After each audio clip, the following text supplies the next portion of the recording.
रक्षाबंधन का पर्व भारत की परंपरा, भावनाओं और संस्कारों का अद्भुत संगम है। यह पर्व सिर्फ भाई बहन के रिश्ते का उत्सव नहीं है, बल्कि यह विश्वास, सुरक्षा और प्रेम का प्रतीक भी है।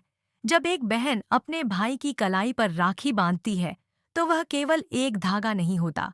वह रक्षा का संकल्प, प्रेम का प्रतीक और ईश्वर से जुड़ी हुई एक सूक्ष्म प्रार्थना होती है। पुराणों में भी रक्षाबंधन की कई कथाएं मिलती हैं, जो यह सिद्ध करती हैं कि यह पर्व केवल मानवों तक सीमित नहीं है, बल्कि देवताओं और दानवों के बीच भी इसकी गूंज सुनाई देती है। रक्षाबंधन का सबसे प्राचीन उल्लेख इंद्राणी और इंद्रदेव की कथा में मिलता है।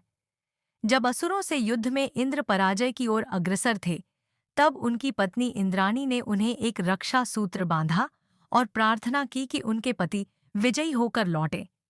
और सचमुच उस रक्षा सूत्र के प्रभाव से इंद्र ने विजय प्राप्त की। तभी से रक्षाबंधन को एक दिव्य पर्व माना जाने लगा।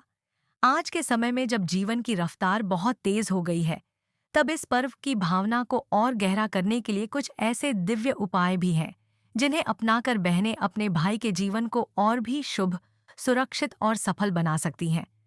रक्षाबंधन के दिन सुबह स्नान करके पवित्र भाव से भगवान विष्णु और श्री कृष्ण का ध्यान करें। अगर घर में तुलसी का पौधा है, तो उसके पास दीपक जलाएं और बहन के मन में यह भावना होनी चाहिए कि वह जो भी कर रही है, वह केवल परंपरा नहीं, बल्कि एक आध्यात्मिक साधना है। राखी बांधने से पहले बहन को भाई के मस्तक पर हल्दी, चंदन और अक्षत से तिलक करना चाहिए। तिलक लगाते समय मन ही मन एयुएम भ्रातृभ्यः नमः मंत्र का जाप करें। यह मंत्र भाई के तेज बल और स्वास्थ्य की वृद्धि करता है। राखी बांधते समय बहन को भाई की दाहिनी कलाई में रक्षा सूत्र बांधना चाहिए और उस समय भगवान हनुमान का स्मरण करना चाहिए। ऐसा कहा जाता है कि हनुमान जी स्वयं भी भक्तों की रक्षा करते हैं, और यदि राखी बांधते समय उनका नाम लिया जाए, तो वह उस रक्षा सूत्र को एक दिव्य कवच में बदल देते हैं। इस अवसर पर एक विशेष उपाय यह भी है कि बहनें रक्षाबंधन के दिन एक चुटकी हल्दी और कपूर मिलाकर एक दीपक बनाएं और उसे भगवान गणेश के समक्ष जलाएं। फिर उस दीपक की लौ को देखकर अपने भाई के नाम से प्रार्थना करें। हे विघ्नहर्ता, मेरे भाई के जीवन से हर संकट दूर करें और उसके पथ में केवल प्रकाश ही प्रकाश हो। ऐसा करने से भाई के जीवन में विघ्न बाधाएं नहीं आती।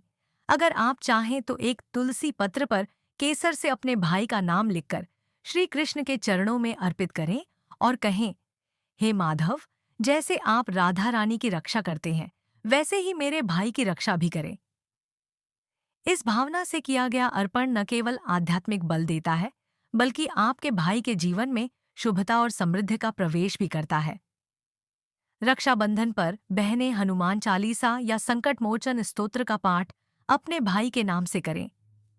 यह एक गुप्त लेकिन प्रभावशाली उपाय है, जो भाई के जीवन में अदृश्य सुरक्षा कवच का निर्माण करता है।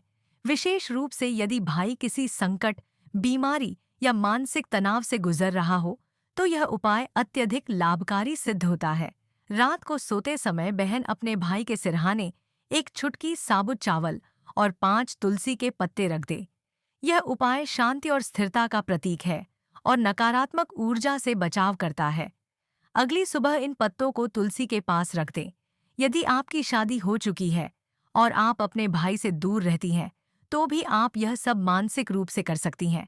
राखी डाक से भेजते समय या वीडियो कॉल पर राखी बांधते समय वही श्रद्धा रखें, वही भावना रखें। भावनाएं दूरियों से नहीं रुकती। कभी कभी जीवन में ऐसा भी होता है कि किसी बहन का भाई अब इस संसार में नहीं होता, या उसका कोई भाई नहीं होता। ऐसे में वह भगवान को ही अपना भाई मानकर यह पर्व मना सकती है। कई बहनों ने श्री कृष्ण, शिव या हनुमान जी को राखी बांधी है और उन्हें वही आत्मिक शांति और सुरक्षा का अनुभव हुआ है। रक्षाबंधन केवल एक पर्व नहीं, बल्कि एक प्रार्थना है। एक बहन की प्रार्थना, जिसमें वह ईश्वर से कहती है, हे प्रभु, मेरे भाई को हर बुराई से बचाना, उसे लंबी उम्र देना, उसके जीवन में सुख और सफलता का वास करना। और जब यह प्रार्थना सच्चे मन से की जाती है, तो वह राखी सिर्फ एक धागा नहीं रहती, वह ईश्वर की रक्षा संझा बन